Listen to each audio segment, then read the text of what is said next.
Catéchisme de l'Église catholique, la prière chrétienne. 4. La prière d'action de grâce.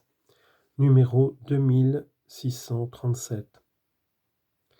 L'action de grâce caractérise la prière de l'Église, qui en célébrant l'Eucharistie manifeste et devient davantage ce qu'elle est. En effet, dans l'œuvre du salut, le Christ libère la création du péché et de la mort pour la consacrer de nouveau et la faire retourner au Père pour sa gloire. L'action de grâce des membres du corps participe à celle de leur chef. Comme la prière de demande, tout événement et tout besoin peuvent devenir offrande d'action de grâce. Les lettres de saint Paul commencent et se terminent souvent par une action de grâce, et le Seigneur Jésus y est toujours présent. Citation : « En toutes conditions, soyez dans l'action de grâce, c'est la volonté de Dieu sur vous dans le Christ Jésus. » 1 Thessaloniciens 5, verset 18. Soyez assidus à la prière, qu'elle vous tienne vigilants dans l'action de grâce. Colossiens 4, 2. 5. La prière de louange. La louange est la forme de prière qui reconnaît le plus immédiatement que Dieu est Dieu. Elle le chante pour lui-même, elle lui rend gloire au-delà de ce qu'il fait par ce qu'il est. Elle participe à la béatitude des cœurs purs qu'il aime dans la foi avant de le voir dans la gloire. Par elle, l'Esprit Saint se joint à notre esprit pour témoigner que nous sommes enfants de Dieu. Romains 8, 16. Il rend témoignage au Fils unique, en qui nous sommes adoptés et par qui nous glorifions le Père. La louange intègre les autres formes de prière et les porte vers celui qui en est la source et le terme. Le seul Dieu, le Père de qui vient et pour qui nous sommes faits. 1 Corinthiens 8, 6.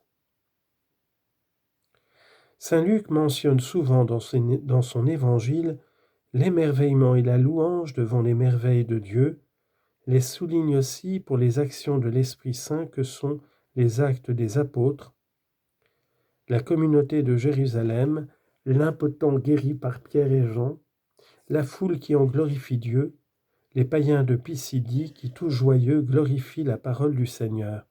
Acte 13, 48. Citation : « Récitez entre vous des psaumes, des hymnes et des cantiques inspirés. Chantez et célébrez le Seigneur de tout votre cœur. » Éphésiens 5, verset 19. Et Colossiens 3, 16. Comme les écrivains inspirés du Nouveau Testament, les premières communautés chrétiennes relisent le livre des psaumes en y chantant le mystère du Christ. Dans la nouveauté de l'Esprit, elles composent aussi des hymnes et des cantiques à partir de l'événement inouï que Dieu a accompli en son Fils, son incarnation, sa mort victorieuse de la mort, sa résurrection et son ascension à sa droite. C'est de cette merveille, de toute l'économie du salut, que montre la doxologie, la louange à Dieu. Confère Éphésiens chapitre 1, Romains 16, Éphésiens 3, Jude 24-25.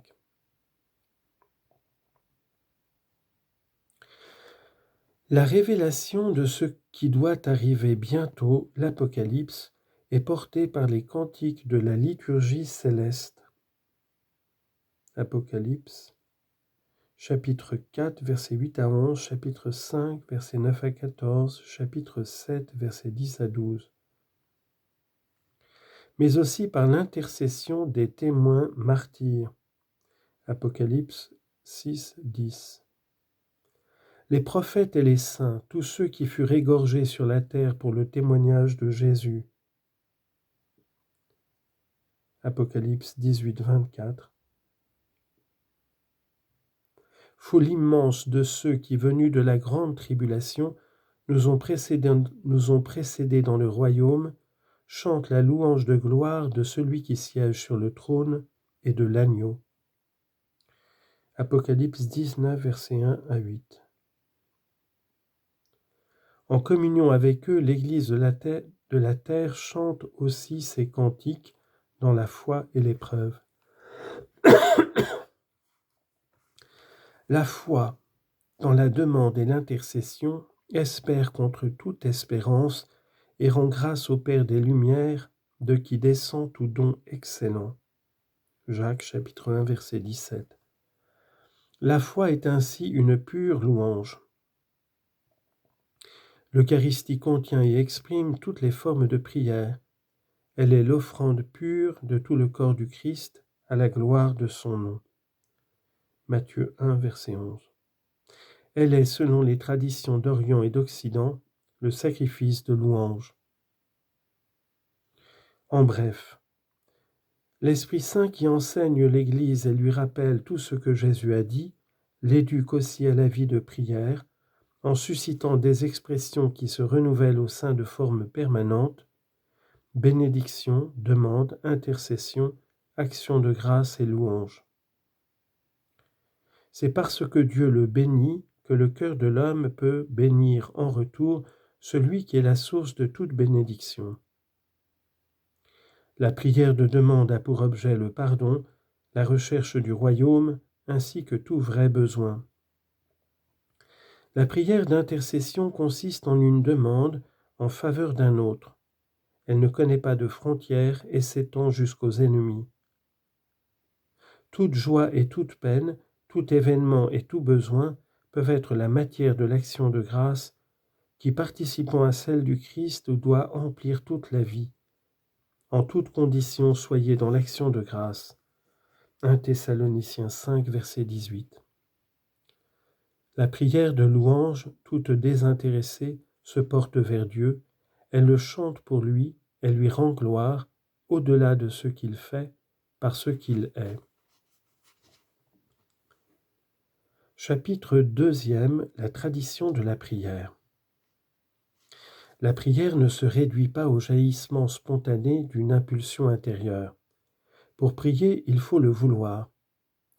Il ne suffit pas non plus de savoir ce que les Écritures révèlent sur la prière, il faut aussi apprendre à prier. Or, c'est par une transmission vivante, la sainte tradition, que l'Esprit Saint dans l'Église croyante et priante apprend à prier aux enfants de Dieu. La tradition de la prière chrétienne est l'une des formes de croissance de la tradition de la foi, en particulier par la contemplation et l'étude des croyants qui gardent dans leur cœur les événements et les paroles de l'économie du salut, et par la pénétration profonde des réalités spirituelles dont ils ont l'expérience. Article 1. Aux sources de la prière. L'Esprit Saint est l'eau vive qui, dans le cœur priant, jaillit en vie éternelle. Jean 4, verset 14. C'est lui qui nous apprend à l'accueillir à la source même, le Christ. Or, il y a dans la vie chrétienne des points de source où le Christ nous attend pour nous abreuver de l'Esprit Saint. La parole de Dieu. L'Église exhorte avec force et de façon spéciale tous les chrétiens à acquérir par une lecture fréquente des divines Écritures la science éminente de Jésus-Christ. Mais la prière doit accompagner la lecture de la Sainte Écriture pour que se noue un dialogue entre Dieu et l'homme, car c'est à lui que nous nous adressons quand nous prions, c'est lui que nous écoutons quand nous lisons les oracles divins, comme le dit saint Ambroise. Les pères spirituels, paraphrasant Matthieu, chapitre 7, verset 7, résument ainsi les dispositions du cœur nourri par la parole de Dieu. Dans la prière, cherchez en lisant, et vous trouverez en méditant, frappez en priant, et il vous sera ouvert par la contemplation. Selon les mots de Guigues le Chartreux. La liturgie de l'Église. La mission du Christ et de l'Esprit Saint qui, dans la liturgie sacramentelle de l'Église, annonce, actualise et communique le mystère du salut, se poursuit dans le cœur qui prie. Les pères spirituels comparent parfois le cœur à un autel. La prière intériorise et assimile la liturgie pendant et après sa célébration. Même lorsqu'elle est vécue dans le secret, Matthieu 6, 6, la prière est toujours prière de l'Église, elle est communion avec la Trinité sainte.